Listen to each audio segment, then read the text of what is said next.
Bem-vindos! Está começando mais um Pod 7. Olha, pega papel e caneta, porque hoje você vai anotar. Mas antes de chamar a minha convidada muito especial, deixa eu mandar um recado aqui para os nossos parceiros. Aproveita, grava o Instagram e começa a segui-los. Eu vou mandar um abraço pro pessoal do Rede Salgado, que sempre manda aqui um salgadinho quentinho pra gente. Olha, Rede Salgado. Vou mandar um abraço pro pessoal da Minisul Parque Sul. Lá vou mandar um abraço pra Nicole, vou mandar um abraço pro Joaquim, pra galera toda da Minisul e pro Marcos também. Casa Teodora, Espaço Barbearia, pro meu barbeiro Marcão. Ó, vou passar aí essa semana, tá? ACV Empreendimentos, nosso amigo Cardoso, que sempre está junto conosco aqui. E a Seleto Móveis e Decoração. Essa loja é diferente de todas as outras. Então passa lá na Seleto e já muda a sua cozinha, muda a sua sala, seu quarto, e vai lá e fala com os nossos amigos lá. Vamos lá, gente, eu tô nada mais aqui com uma pessoa tão especial, nossa apóstola Silvia. Obrigado por estar aqui. Oi, Leidson. É um prazer para mim estar com vocês aqui hoje, com todo mundo que está assistindo, está fazendo parte desse momento, né? De fato, já faz tempo que você me fez esse convite. Isso. E hoje deu certo de estar aqui. Ah, que bom que deu certo. A gente tava aqui, ó, cruzando os dedos. Eu falei, tomara que ela venha, tomara que não atrase. Porque a gente sabe que o trânsito, né? Não, é verdade. E a gente estava aqui. Certo. Que bom. Minha apóstola, então você é uma figura muito conhecida, né? Mas fala para aqueles que, por acaso ainda não te conhecem, quem é a apóstola Silvia? Quem é a apóstola Silvia? Nossa, a gente até se esquece, né? A gente faz tantas coisas que a gente se esquece do foco. Mas meu nome é Silvia, moro aqui em Volta Redonda desde 1992. Me casei em 1988, tenho 4 filhos, a Chloe, Israel, o Ian e o Zac. E também tenho 2 noras. Sou casada com o apóstolo Joel. E somos pastores do Projeto Vida, né? Fundadores do Projeto Vida. Fundamos o Projeto Vida em 1992, aqui em Volta Redonda, na Rua Santa Rita. E hoje, né, temos uma igreja aqui, bem presente, bem relevante, e também em muitas outras cidades, fora do país também. E a gente está muito feliz pelo que Deus tem feito até aqui, mas sabendo também que Deus tem muito mais a fazer através da gente. Amém. Eu faço parte dessa história. É verdade. E é uma história linda. Mas a gente tem tanta coisa para falar, mas eu quero focar num assunto que a senhora é muito inteligente nessa área. Eu quero falar um pouquinho de política, sabe? Uau. Eu queria falar um pouquinho de... Claro que a gente vai entrar em outros assuntos, mas eu queria pegar a sua experiência política, que lá atrás a gente sabe que você foi militante, que você tinha uma veia de um outro pensamento. E conta um pouquinho pra gente. É interessante porque a gente passa por várias fases na vida, né, Leidson? A gente passa pelas fases da curiosidade, a gente passa pela fase da oposição, né, onde a gente às vezes a gente se torna um pouco questionador do sistema, na educação, nos meios, até da própria igreja também. E a gente vai, na verdade, a gente começa na prática. A gente começa a ver que algumas coisas que é apenas ideologia, ela não funciona na prática, né? Então, eu acho que a maturidade é quando você começa a perceber que aquilo que você acredita, ela também tem a ver com a vida real, né? Você não pode só viver numa vida utópica, achando que os livros são bonitos ou as histórias que te contaram são verdadeiras. Chega uma hora que você começa a aplicar aquilo no seu dia a dia, na sua vida, na sua história. E a gente, como pastor, você começa também a aplicar na vida das pessoas. E você vê que algumas coisas são só ilusão mesmo. Então, a minha história assim, na política, né, eu nunca fui candidata a nada, nunca tive uma carreira política. Foi até uma coisa que assim, eu sempre evitei, de fato, porque é uma coisa que eu gosto, sempre gostei, né? Quando eu tinha 15 anos de idade, na época, eu me lembro que eu morava em Cuiabá, no Mato Grosso, E foi uma fase que eu comecei a entender algumas coisas, assim, a parte social, a parte política. E eu estava numa escola particular e eu comecei a me envolver muito com essa coisa da estudante secundarista, com uni, com faculdade e tudo mais. Então, na época, o movimento da Direta Já, né, com o Dani de Oliveira. Então, foi aí que eu comecei a despertar para a política. Eu participava de muitas reuniões e tudo mais. De Cuiabá, eu mudei para Curitiba.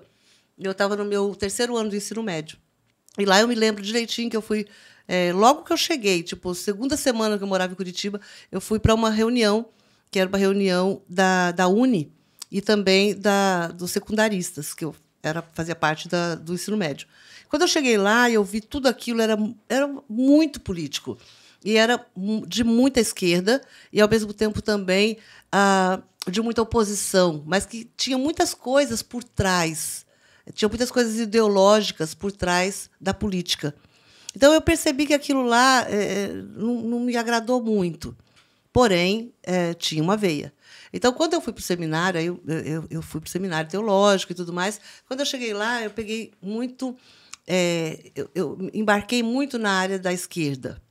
O nosso seminário era um seminário interdenominacional, porém, ele tinha uma... Hoje eu percebo isso, ele tinha uma veia de esquerda muito forte. Então, na época, a teologia da libertação estava muito em alta no Brasil, né, com alguns pensadores, alguns teólogos. Então, eu comecei a me interessar muito por isso, né? Tanto a minha tese, monografia do seminário, e a do Joel também foi muito na área de esquerda, né? Era uma esquerda forte. Então, na época era Suplicy, na época era o Lula começando, né, na coisa do PT, do Partido dos Trabalhadores e tudo mais, e a teologia da libertação. Então, com Leonardo Boff e vários outros pensadores, teólogos, e até mesmo pastores protestantes, na época, muito envolvidos, muito engajados. E aí é o detalhe, a curiosidade, né? Porque eu fui saber isso depois, eu fui saber isso há pouco tempo atrás, quando eu encontrei um amigo meu que é do PT e muito engajado e tudo mais, e ele disse para mim, falou, Silvia, como você... Na verdade, eu estava fazendo umas postagens na época das eleições e ele entrou no meu Instagram falando comigo, como você consegue hoje ser tão contrário a tudo que nós vivemos dentro do seminário. E aí ele me contou que eu fui 02. 02 filiação? De filiação do PT. Gente, escutou isso aqui, em Arujá.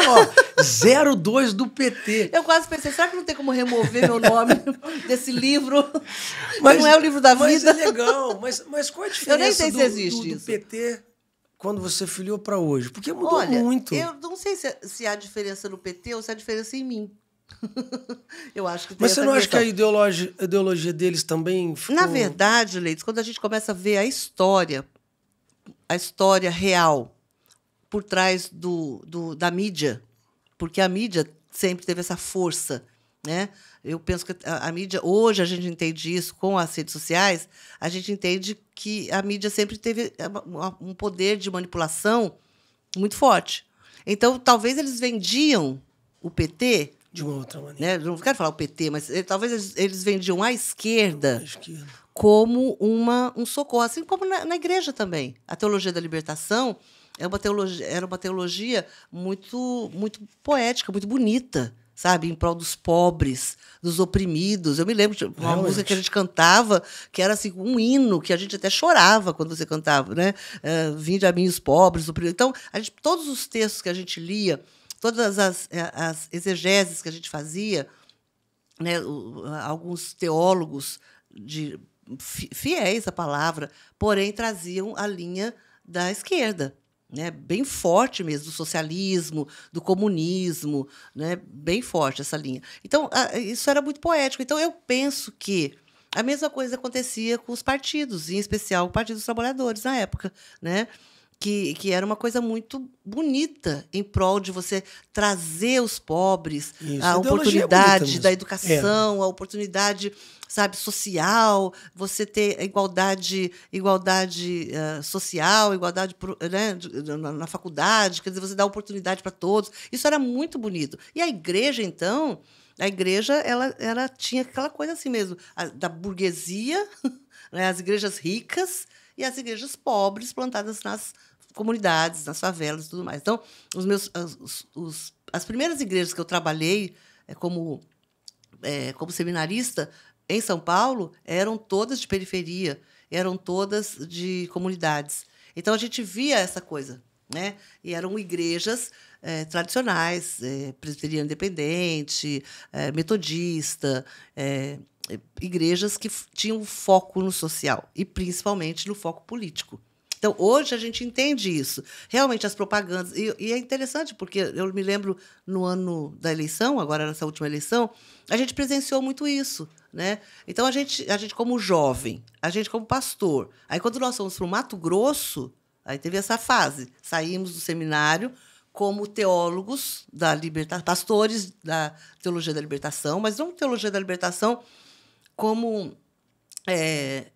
como ideologia só, mas acreditando que aquilo era uma... E fomos trabalhar com uma população ribeirinha no Mato Grosso. Quer dizer, gente muito pobre, analfabeto, pessoas que viviam... Nem era periferia, mas eram pescadores.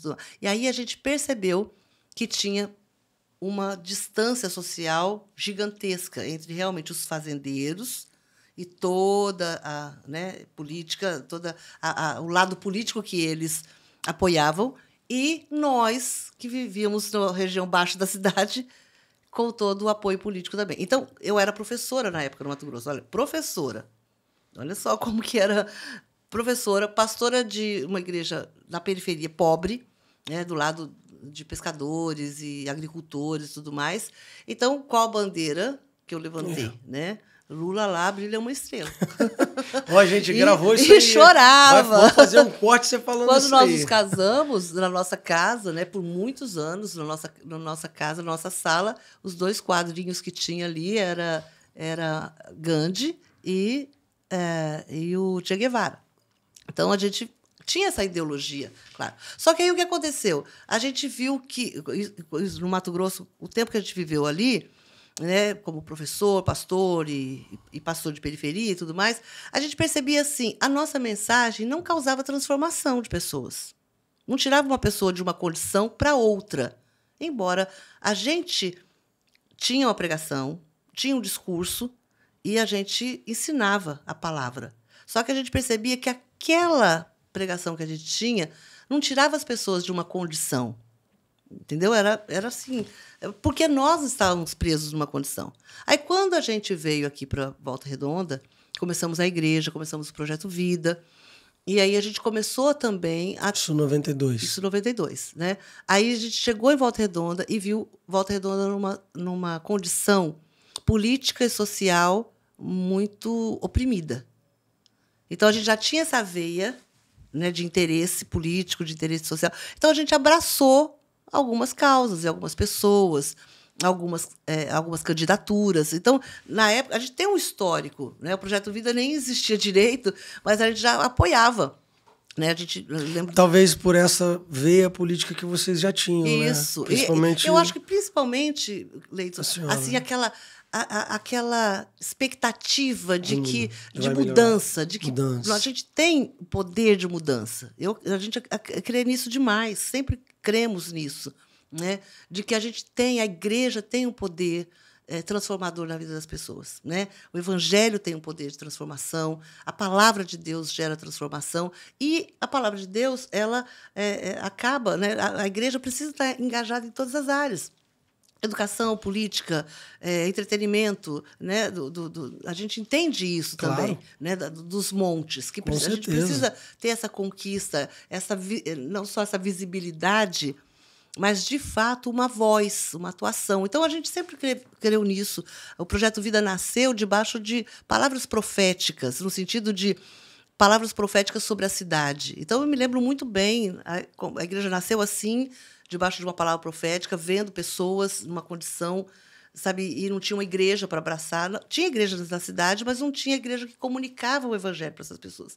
Então, quando surgiu as primeiras candidaturas, né, que entrava em oposição, não é oposição, mas uma certa oposição ao que já tinha antes, né? Eu me lembro, primeiro, político que nós apoiamos e nos tornamos amigos mesmo, foi o Baltazar. A gente se tornou amigo do Baltazar e toda a equipe dele. Então, a gente nem tinha igreja exatamente, mas a gente tinha esse convívio. E a gente via assim, uma esperança de mudança. Né? Baltazar era uma pessoa crente, na época que nós o conhecemos, né? Hoje também, mas estou dizendo assim, era um homem crente, convicto Da missão. da missão e tudo mais. Então, aquilo trouxe. A gente também não tinha tanta coisa para fazer na igreja, aquela coisa assim. A gente não tinha hoje como o trabalho de hoje. Então, entramos por esse lado mesmo de apoio, de engajamento, de discurso. Mas Deus também tinha nos dado uma palavra de que Volta Redonda era uma cidade, era a terra boa que mana leite e mel. Então, a gente via Volta Redonda como uma cidade, sabe, cheia de lixo, completamente abandonada, não tinha faculdade de direito, não tinha universidade, os filhos tinham que sair para outros lugares para estudar, para trabalhar. Então, a gente começou a orar com relação a isso. E a gente, muitas e muitas, quase todos os cultos, a gente começava declarando que Volta Redonda é uma cidade boa, que mana leite e mel, uma cidade próspera, uma cidade onde os nossos filhos não terão que sair para ser prósperos, que vão vir empresas. Então, a gente tinha esse discurso. E a gente entende que um discurso bonito, sem oportunidade daquele discurso se concretizar, é difícil. Então, por onde se concretiza a palavra?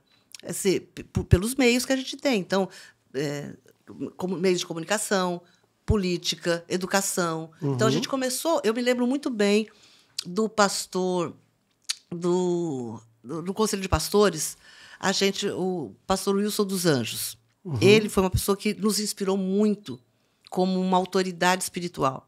Porque, na época, o Conselho de Pastores tinha uma unidade. A gente era muito diferente, mas a gente tinha uma unidade na concordância, muito forte.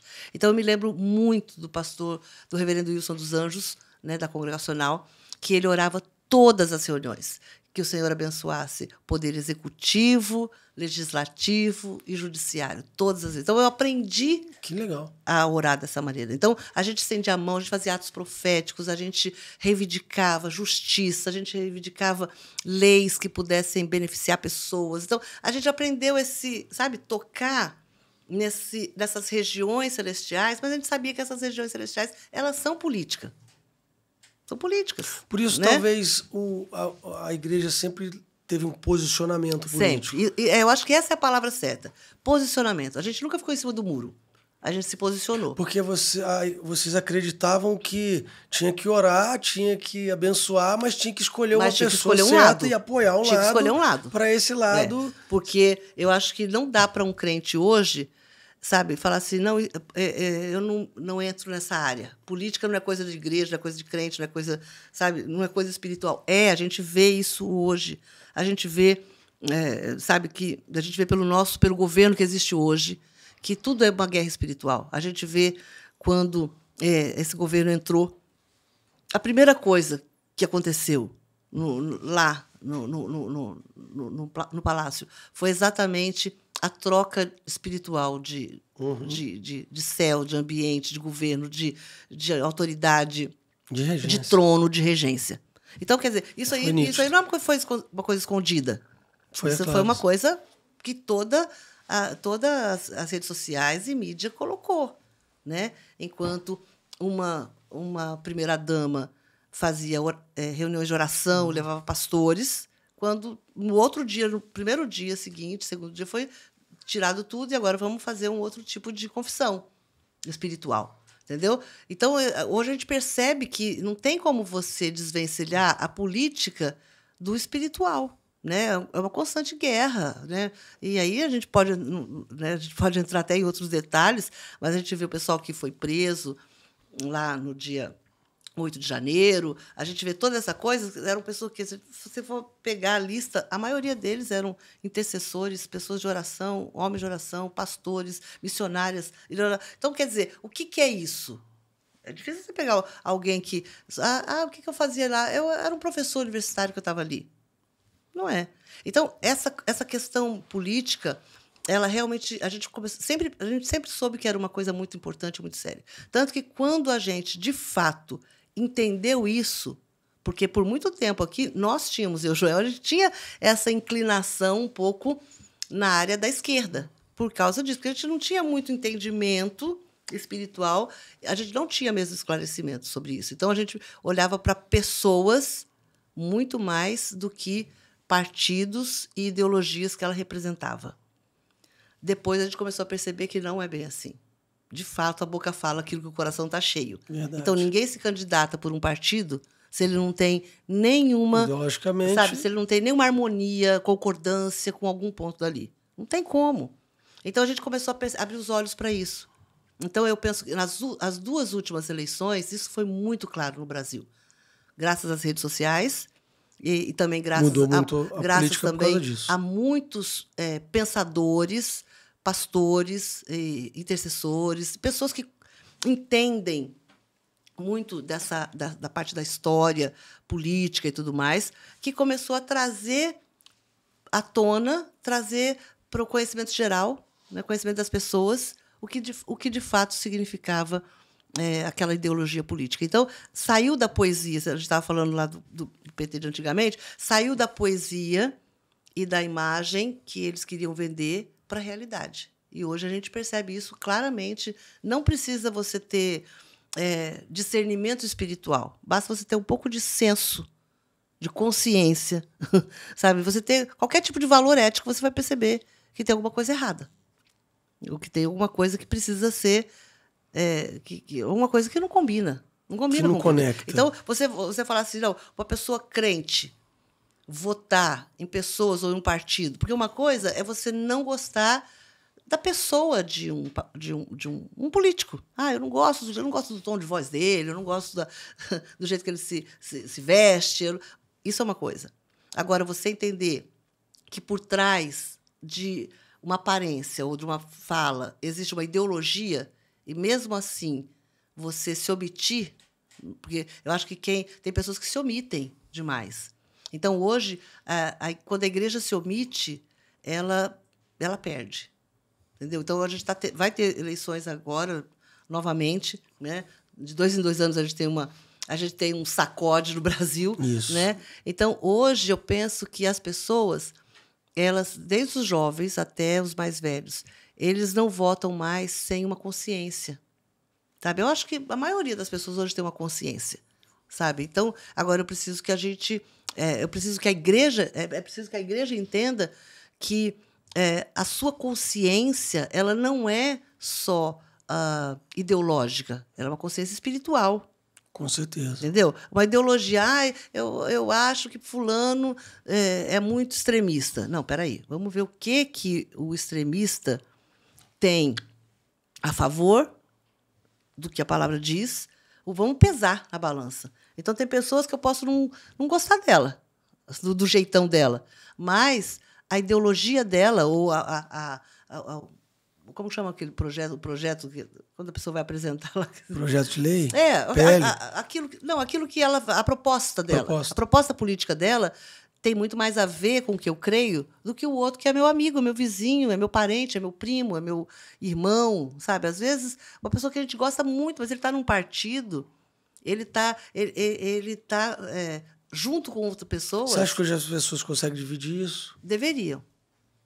Você acha que... Como eu disse, a gente já passou por várias fases da igreja. As fases, eu pegar uma pessoa e dizer assim, esse aqui é o nosso representante. Então, nós queremos trazê-lo para uma posição, para um lugar, para ocupar uma cadeira, porque nós entendemos que ele é uma resposta da igreja para esse tempo. Ponto. Já tivemos esse momento. Já tivemos um momento onde a gente apoiou pessoas. E já teve um momento, hoje, por exemplo, qual que é? Hoje nós temos uma igreja muito relevante, no sentido de... A gente tem eclética até mesmo. A gente tem jovens, a gente tem professores, a gente tem advogados. Muita gente envolvida em muitas áreas. E todo mundo tem um parente que muito que envolvimento, principalmente é uma eleição municipal. Todo mundo tem um amigo, tem um vizinho, tem um parente, tem alguém que você conhece, trabalha junto com você, que é um candidato.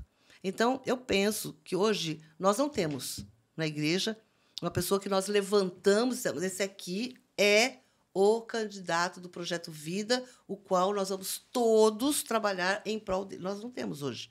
Por quê? Porque nós entendemos isso, que muitas pessoas conhecem e têm amigos, e família e tudo mais.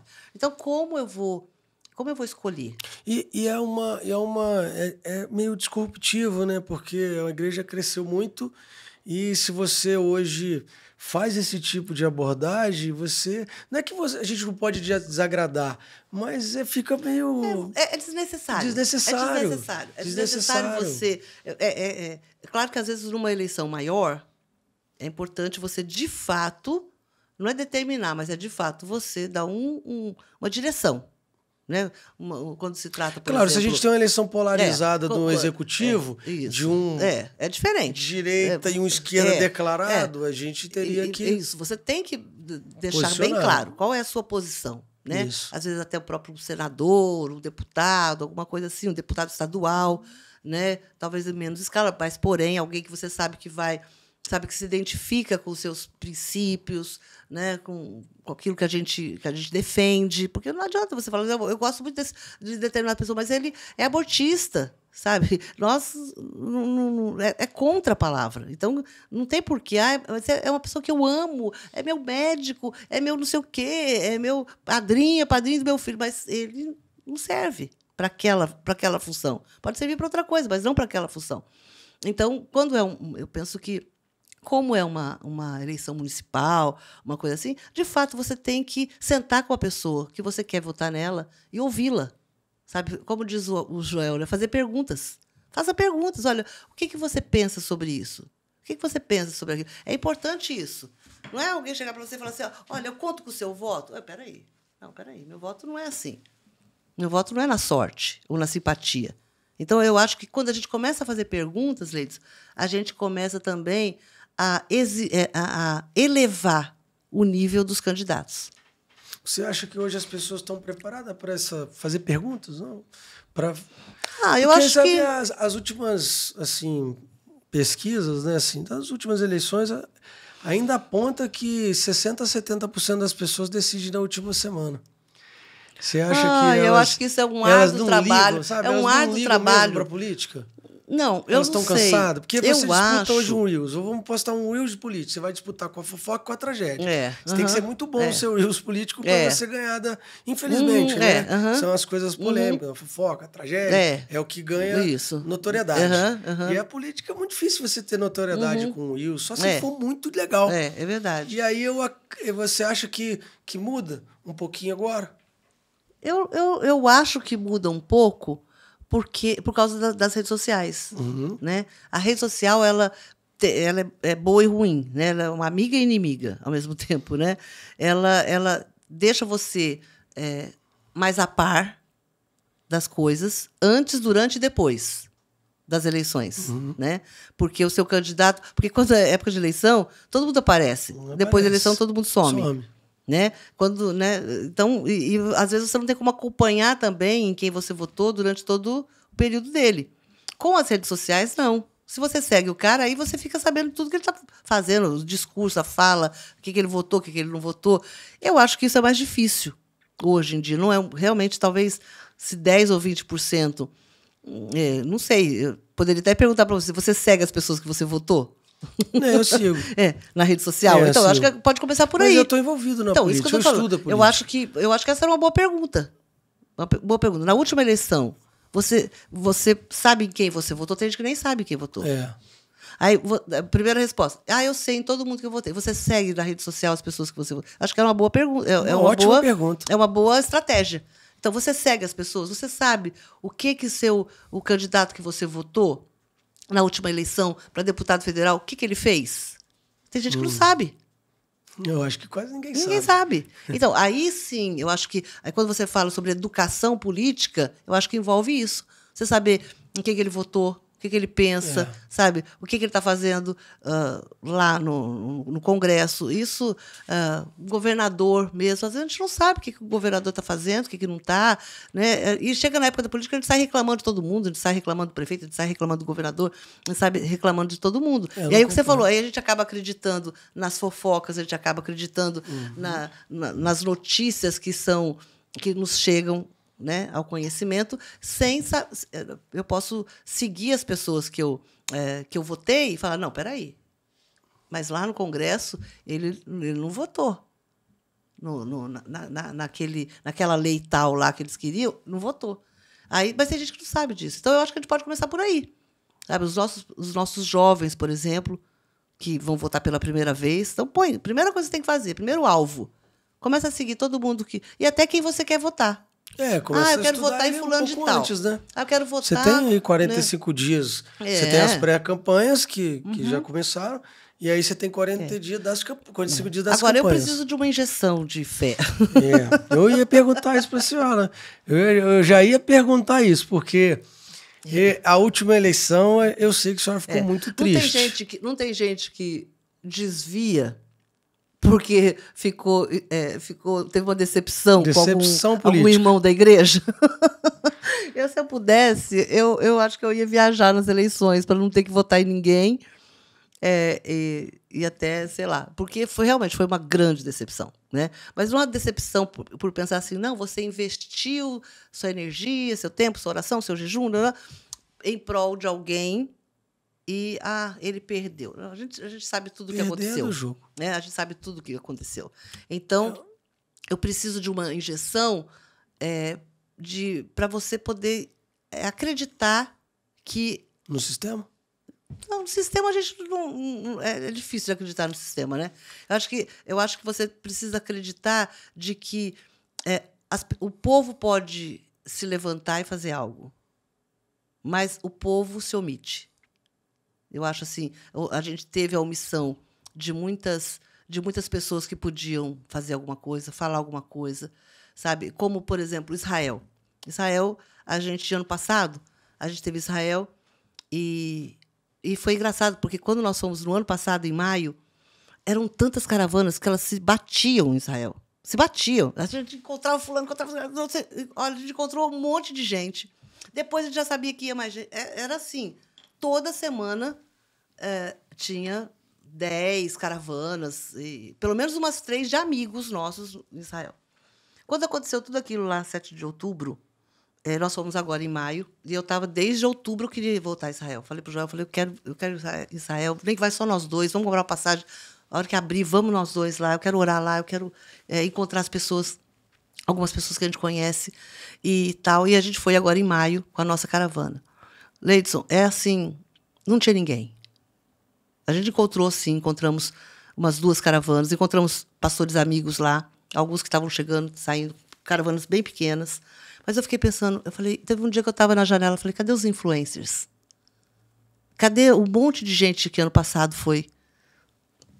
que tem milhões de seguidores, e que fez grupo, que fez não sei o quê, que fez viagem para lá, viagem para cá, que saiu na internet batizando no Jordão. O Jordão estava vazio, era a nossa única caravana que estava lá.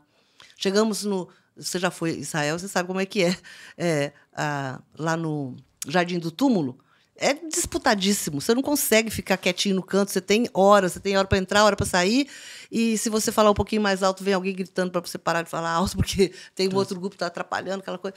Nós chegamos lá, nossa caravana, o horário dela era 10h30. E a gente sabe que lá é no máximo 1 hora que você fica, né? De 10h30 às 11h30. E nós chegamos lá, porque o nosso grupo estava em outro lugar, a gente ia encontrar lá. Eu cheguei lá 15:50. Fiz uma coisa que há muitos anos eu queria fazer, procurei um cantinho, orei, tirei foto, dentro do túmulo, fora do túmulo. Quase que eu deitei dentro do túmulo para tirar no lugar de Jesus. Aqui, Jesus deitou aqui, sabe aquela coisa assim? Fiquei ali um tempo. Nossa caravana chegou 10h30. Nós ficamos lá até 1h da tarde. Não tinha ninguém. Tinha um grupo aqui pequeno, de 5 pessoas e tal. E aí eu fiquei pensando, falei assim, cadê os influencers? Cadê as pessoas que deveriam trazer seus grupos, suas famílias, vir para cá e falar, olha, venha, e, sabe, dar credibilidade. Por quê? Porque quando pessoas se omitem demais, quando quando tem uma negativa. Sabe? Quando tem uma negativa. Então, eu vejo, na época que tudo aconteceu aqui no Brasil, da política, né, que a gente percebeu que a gente tinha que fazer uma pressão, não é necessariamente uma... Mas a gente tinha que falar, a gente tinha que se expor, e muitas pessoas se omitiram. Até hoje tem gente que foi embora do Brasil, que não fala mais, sabe? Que não comenta. Alguns realmente mudaram de lado. Né? Não, aí, pelo contrário, algumas pessoas, porque na época a gente tinha essa questão do Bolsonaro, a gente sabe que ele não é convertido, que não é crente, que não é, mas, ao mesmo tempo, a igreja, ele estava mais próximo da gente do que... E quem trabalhava com ele eram... Então, o que aconteceu? Muitas pessoas começaram pelo contrário. Deus já tinha me falado. Né? Porque tem uma brecha. Porque... Então, sabe... Começa buscando um pretexto, para justificar a pessoa não ter ganho ou sei lá, alguma coisa assim.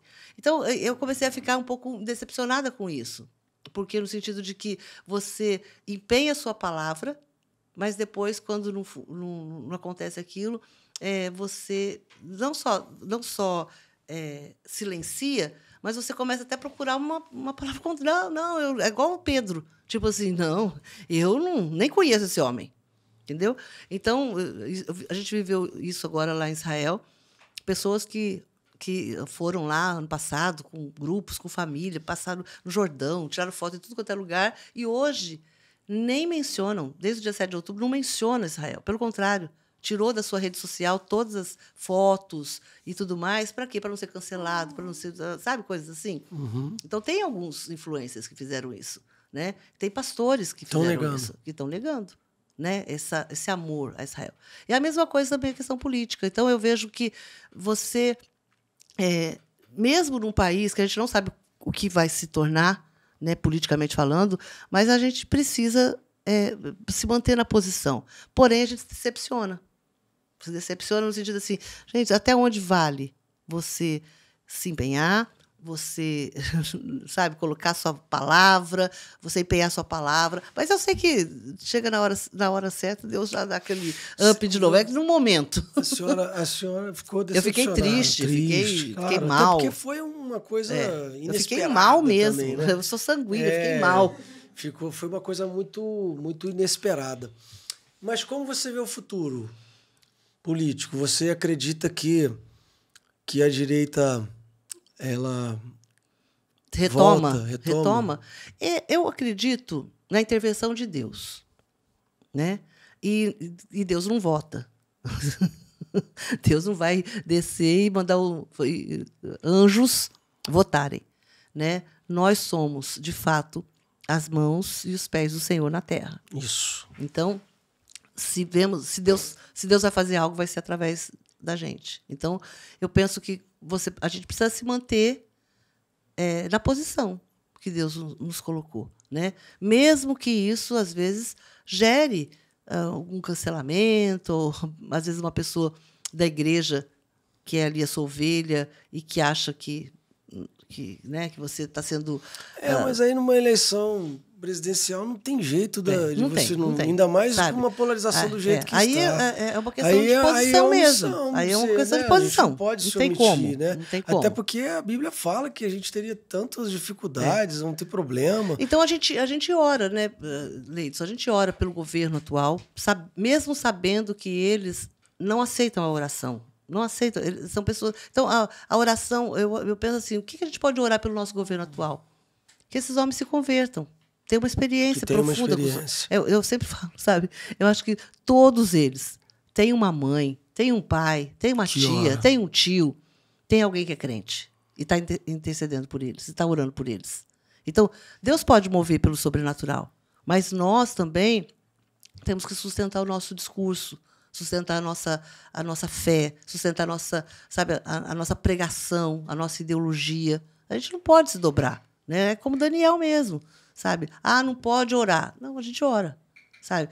Mas vai parar na cova dos leões, vai parar na fornalha, sabe? Eu acho que faz porque parte. A gente não ama, a gente ama as pessoas, não ama o que elas fazem. Uhum, justamente. Mas é forte. Eu estava assistindo um filme, eu não vou lembrar o nome do filme esses dias.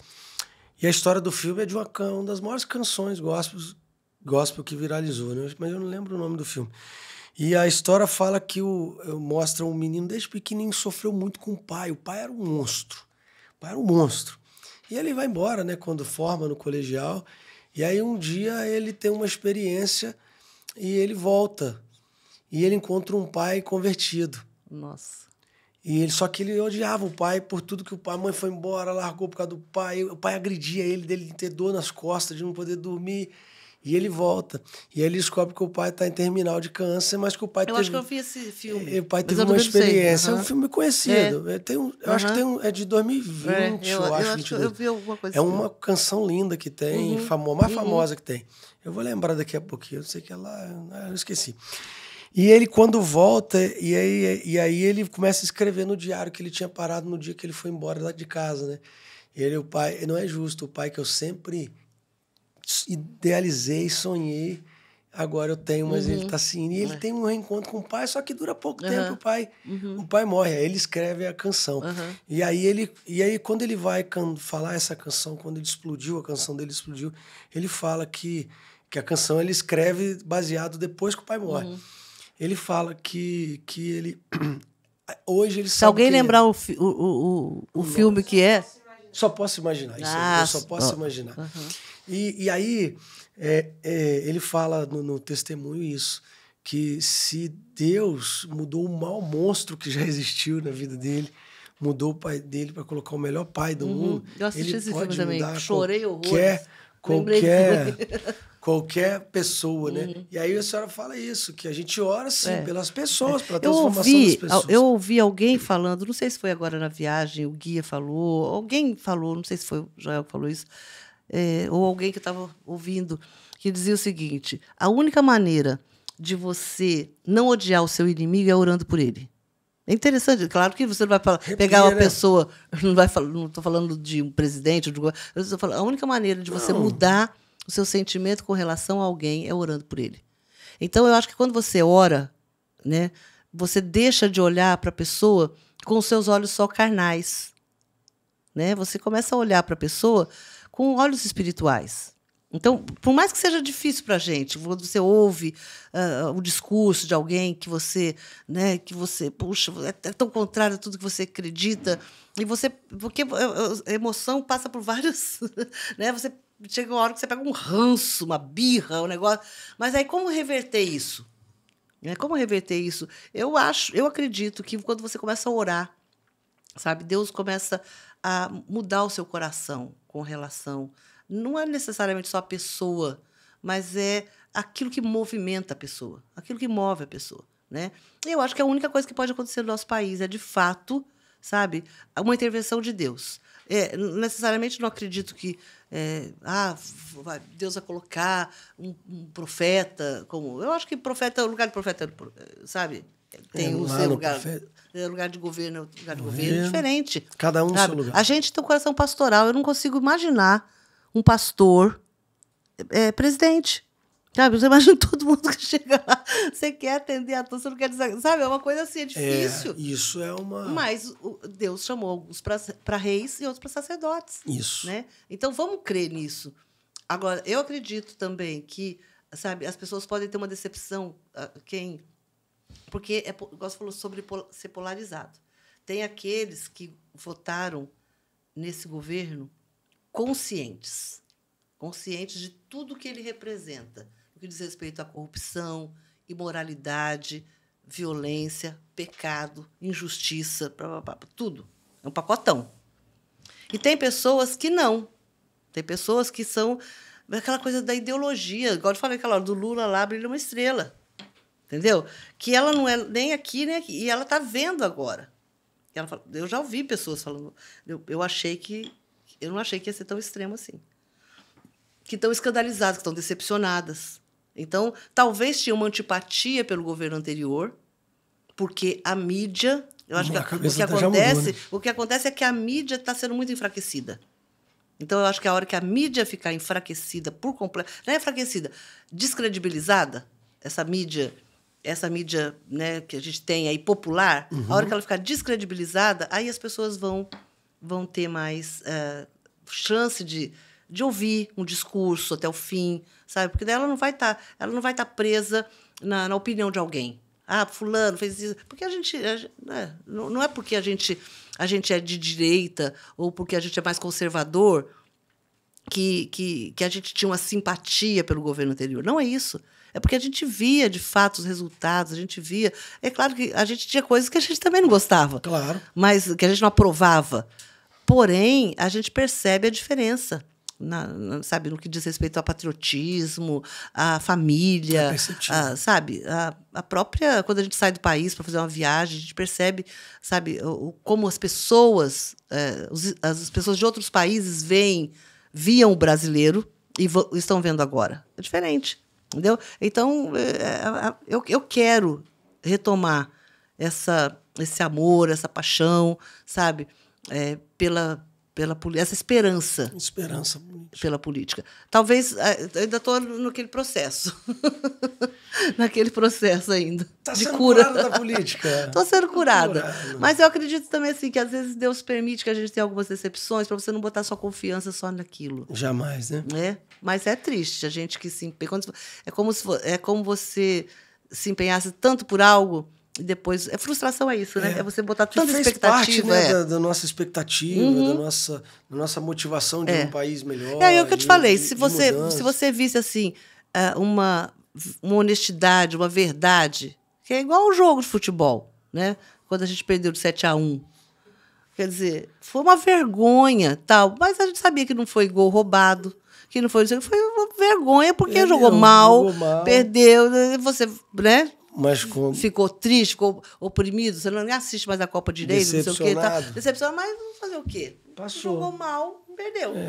Agora, se tivesse um juiz roubando o tempo todo e dando gol para outro time, dando gol para outro time, pênalti para outro time, e no final terminar 7-1, sendo que 6 gols foi roubado, você ia ficar indignado. Você ia perder a credibilidade de quem? Na Copa inteira. Então, eu acho que é mais ou menos isso hoje, entendeu? Então, a gente sabe... e hoje a gente tem um Senado, a gente tem uma Câmara, a gente tem um STF, a gente tem vários meios que poderiam interferir. Mas ninguém está interferindo.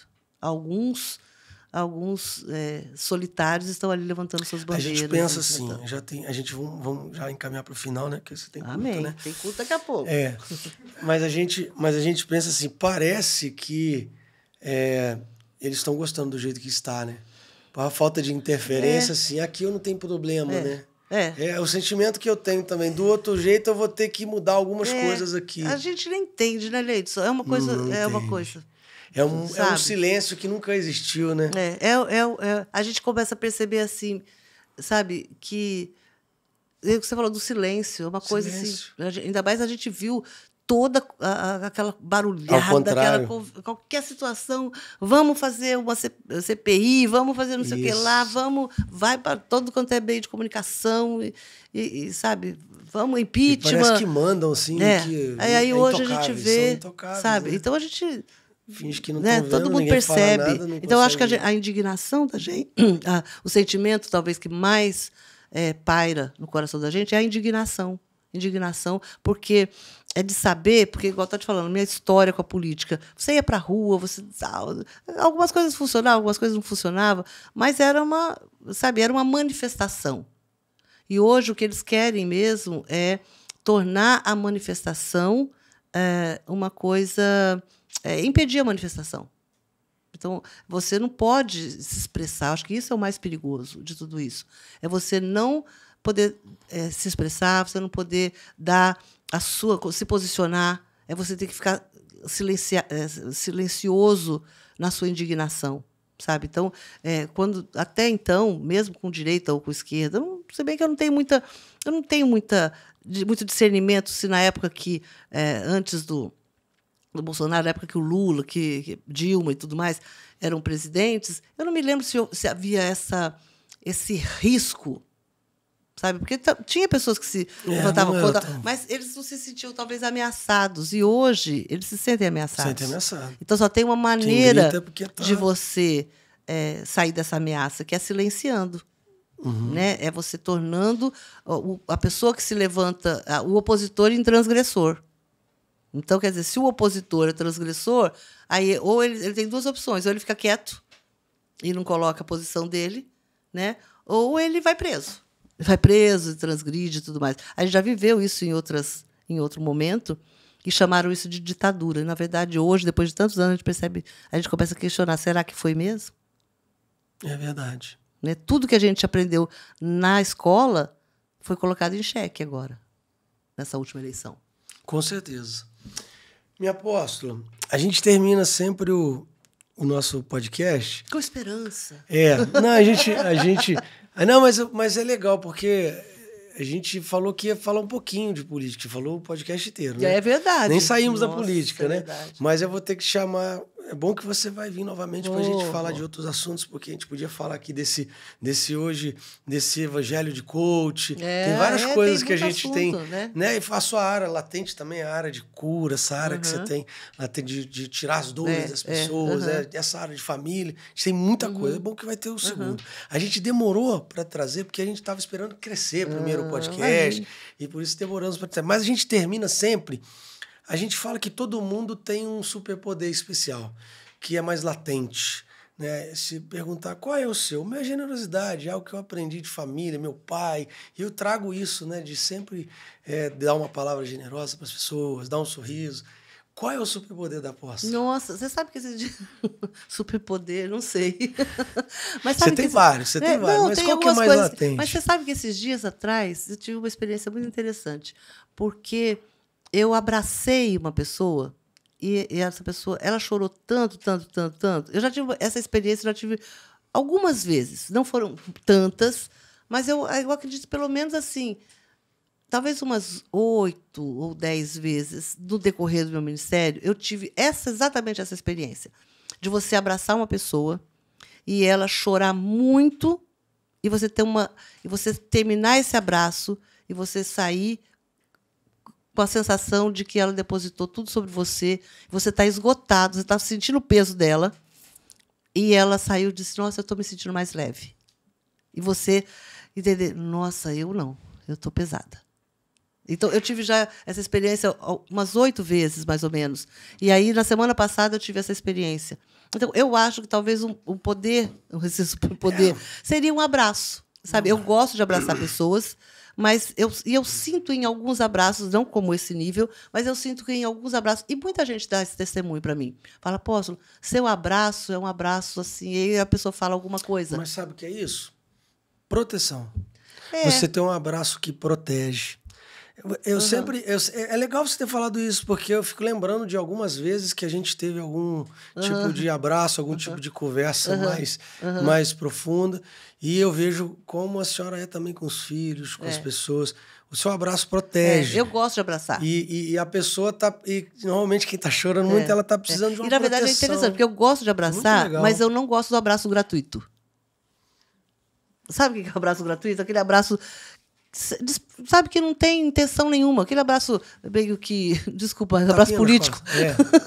E chega né? Aquela piada que fala: seu pai, meu pai morreu. Eu sei, ele era meu amigo.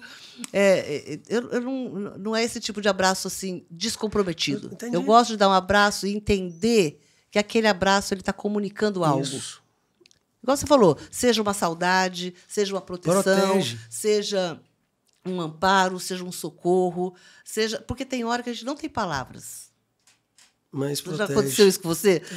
Abraça. Você abraçar a pessoa e falar assim: gente, eu não sei o que falar para essa pessoa.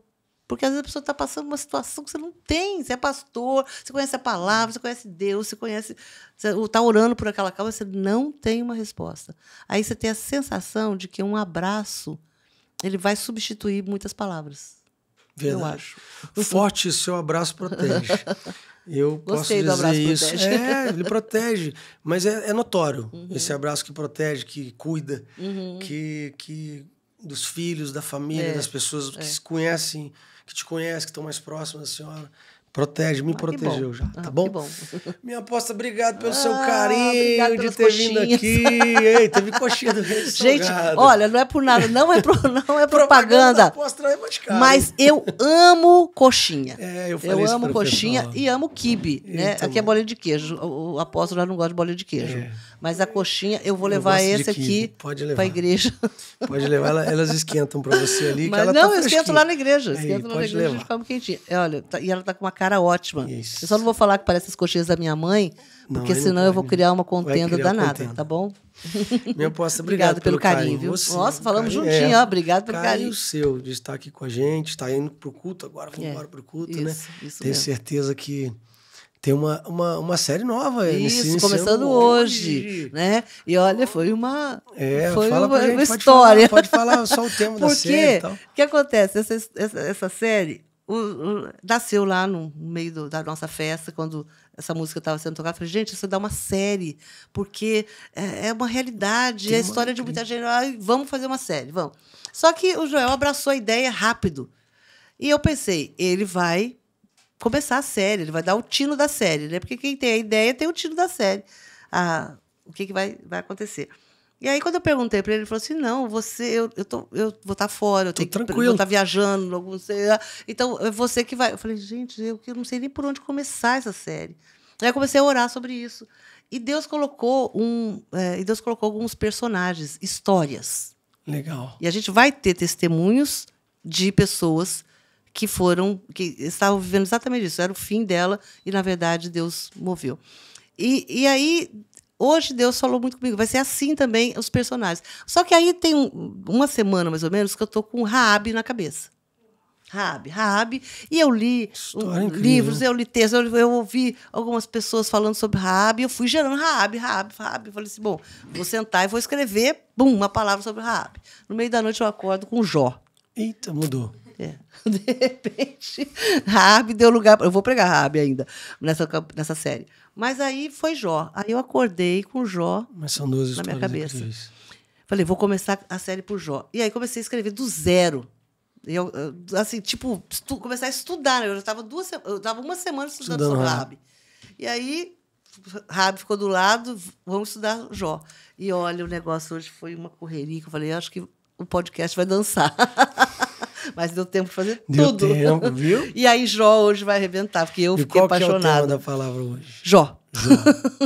Vai ser assim. É porque o tema da série é Este Não É o Meu Fim. E aí eu vou falar sobre Jó. Este não é o meu fim. É muito legal. Vai lá no porque Projeto Vida e assista. E a gente só gosta dos últimos 3, 4 versículos do livro de Jó. E, na verdade, tem umas coisas no meio dele que é incrível. É incrível. Essa série vai estar incrível. Tá. Então, já sabemos que vai falar de Raabe. A gente vai falar de Raabe, então eu quero falar sobre Raabe, quero falar sobre Sansão, quero falar sobre... Eu fiz uma lista de pessoas inusitadas. Noemi e Ruth. Só gente assim que foi lá e cá. Que estava sentenciado. De repente falou assim, tô no fim. E aí, renasce das cinzas. Minha apóstola, vamos ficando por aqui. Amém. Deus te abençoe, obrigado. Beijo, tá? Foi ótimo estar com você. Amém. Ótimo estar com os meninos aqui. Isso, a equipe aqui estava ansiosa esperando pela senhora. Obrigada, tá? Gente, eu vou ficando por aqui, tá bom? Lembrando que se você ainda não é inscrito no canal, inscreva-se no canal, compartilhe, ative o sininho. Beijo no coração!